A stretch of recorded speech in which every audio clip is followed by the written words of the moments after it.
There's a fine tradition on the internet of people wanting to make you feel bad about yourself, specifically making you feel old.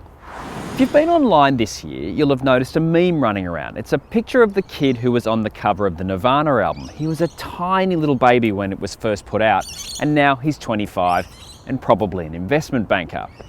Today, I'm going to be the guy making you feel bad about yourself. You want to feel old? This is the 10th generation Honda Civic. 10th. This Civic feels like it has been a long time coming. The one it just replaced wasn't a bad car, it just wasn't very interesting. This new one is rolling on a brand new global platform, which is car industry code for it has bits in common with other cars we make.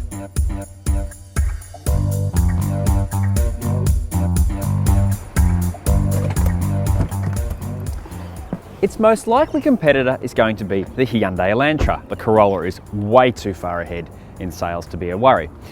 It's got quite a few similarities with that Hyundai. For a start, it's got the swoopy coupe roofline, naturally aspirated 4-cylinder engine, and a massive boot, although the Honda's is even bigger by about 40 litres.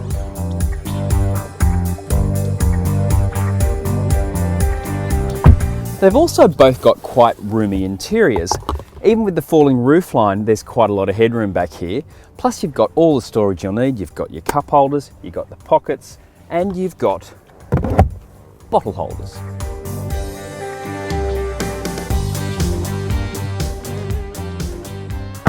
Up front, it's not quite as good. These seats aren't as comfortable as they could be. There's no adjustment for the lumbar support, so you're stuck with what Honda thinks is right. The driver's seat, however, there's quite a lot of adjustment. There's a lot of height difference and everything like the steering wheel and the obviously backwards and forwards adjustable, so you can get quite comfortable in here. There's also the deepest bin in the front seats I've ever seen. You could lose a dog or a child in here. It's quite deep, and you've got 2 cup holders to go on with.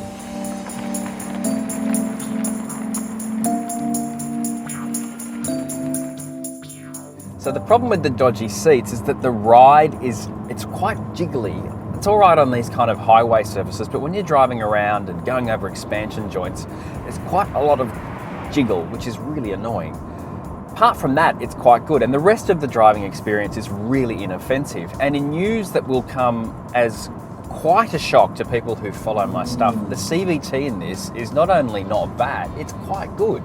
The reason it's good is the engine isn't particularly powerful. It's only got about 100 kilowatts, just a little bit over, and 175 newton meters of torque, which is not a lot, but that's where CVTs shine in cars that don't have a lot to work with. So it works quite well, it's quiet, you don't actually can't really tell it's a CVT because it's kind of a halfway house. It's got gears, but it also does the lawnmower thing if you really get on it. So, you know, it's just inoffensive, it's fine.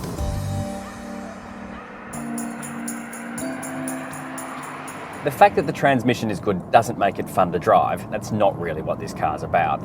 But it doesn't make me yearn for a proper transmission. So all that's really left is to complain about the noise. It is quite noisy in here compared to the Elantra or the Corolla. Expansion joints sound like they're actually inside your head when you drive over it, and some surfaces make the tyres really fill the cabin with quite a loud roar. But most of the time, on good roads, it's very quiet. In fact, there's actually very little to complain about from an objective point of view. So I'm going to get subjective. From every angle, apart from side on, this car looks a bit weird, like it's addicted to plastic surgery.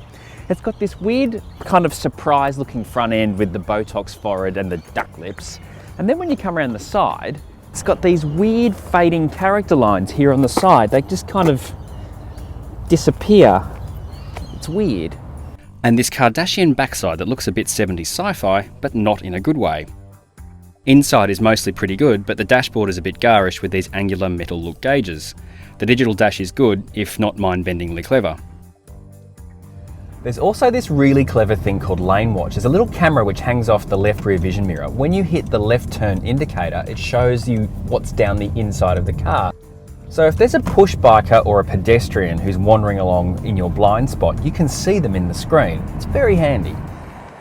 The Civic VTi-S is quite a good value car, and when you compare it to its competitors, it's pretty much there. Thing is though, when you advertise it with people chasing meteorites and you're involved in Formula One, you want a little bit more passion from your car. And unfortunately, the Civic just doesn't have it.